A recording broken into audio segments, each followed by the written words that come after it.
Hey guys, today I want to talk about, I just want to tell you a story of how I almost got fired from I95 Nissan. So this one was, it's kind of embarrassing because I was being immature. I almost got fired because I was being immature and I put myself in a situation that I did not have to put myself in. But I digress, I'll tell you the story.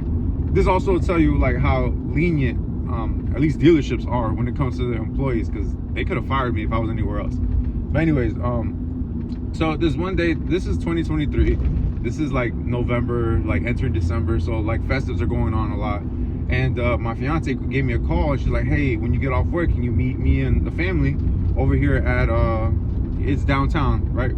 So I'm like, yeah, for sure, I'll meet you up over there. Mind you, I'm going straight off work, so I didn't go home and change. I still have my I95 Nissan shirt on, bright red collared shirt, but I'm like, who cares? I'm here with my family. I'm here to have a good time. So I'm there. I bought drinks for my mother-in-law, my grandmother, my wife, or my fiance, and myself. And we're having a good time. The drinks are starting to kick in. I bought a whole nother round. My mother-in-law didn't drink hers, so she passed me hers. And yeah, I got grandma a drink. She had a great time. And then what's it called? I was feeling good because I drank my mother-in-law's third or second one. So I had 3 drinks up to that point. I'm feeling sauced up. My fiance's feeling good, but she's not sauced up.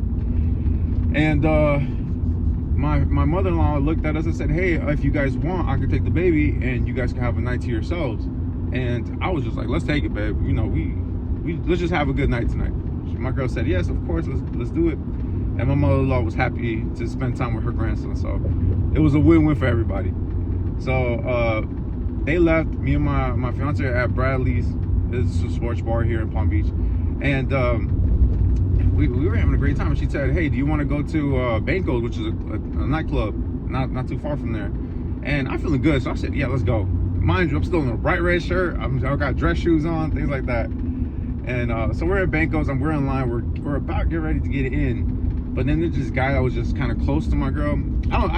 I say he was like right on her, but I could be like, just in my mind, right? And it could be the alcohol talking at this point. I ended up saying something to the guy. The guy said something back a little bit more aggressively, and I just took off.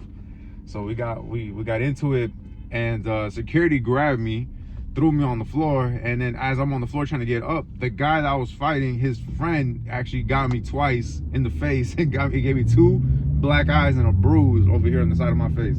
And shout out to my fiance, man, because my fiance actually got into it with that guy because he was hitting me while I was on the ground. Anyways, I digress. So I'm looking crazy, man. I got these black eyes, I got the red shirt on, and we're on our way home, and I'm like, damn. I'm thinking to myself like, fuck, man, I gotta go to work tomorrow. I gotta go to work tomorrow. So the following day, I'm on my way to I95 Nissan, and I'm just contemplating, man. I'm ready to quit my job. I'm like, you know what? I don't need it. I can go back to construction. With the money I got, I could probably last another month or 2, whatever. In my mind, I'm just rationalizing not going to work while I'm going to work. And then I finally get to work, and I'm just like, dude, I gotta man up. I gotta face my fears, dude. I gotta face what I did. Like I made a mistake, and I gotta go. I can't run away from it. So I go into I95 Nissan, I sit down, I log in, I clock in, and one of my coworkers saw me, and he's like, hey, what's that? And he looked me in my face, he's like, oh, what happened? Mind you, I have makeup on. I bought makeup for myself. Actually, no, I stole some from my girl, and I was covering up the black eyes to try to like blend it into my skin. So I'm wearing makeup, and he's like, dude, what happened to you yesterday? You were fine. And I explained to him the situation. He's like, I wish I was with you. I'm like, I bet you did, bro. I wish you were with me. So anyways, as I'm sitting down, I explained him the story. Our manager, our hiring manager, who's also our sales guy, training guy, I don't know what you call him. He's our training. He does training. He came up to us. He sat down, and he's just like, hey, I want to train you guys. I'm going to start with you, Edward. He sat down and then looked at me. And then once he looked at me, he like kind of like took a glance, but like just kept it professional and just heard what I had to say, because we were doing trials, trying to like role play. Oh, if I'm a customer, what would you say? What's your meet and greet? How do you do your needs analysis? How do you process the paperwork? Things like that. And I'm just doing it because I'm like, bro, I know I'm the funny looking one in this whole situation. Let me just get that out the way. And I did the whole thing. He didn't even do my coworkers. He just did only me. But he never mentioned it once. He never brought it up once. He never asked me anything. The only guy in management that ever said something to me was the general manager. He was a great guy named Leo.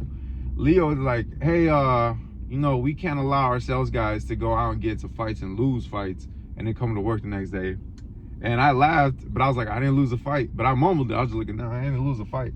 And he said, what? And I said, I didn't lose the fight, man. Like, they got one up on me, but I didn't lose that fight. You know, my pride talking. He just kind of laughed and said, all right.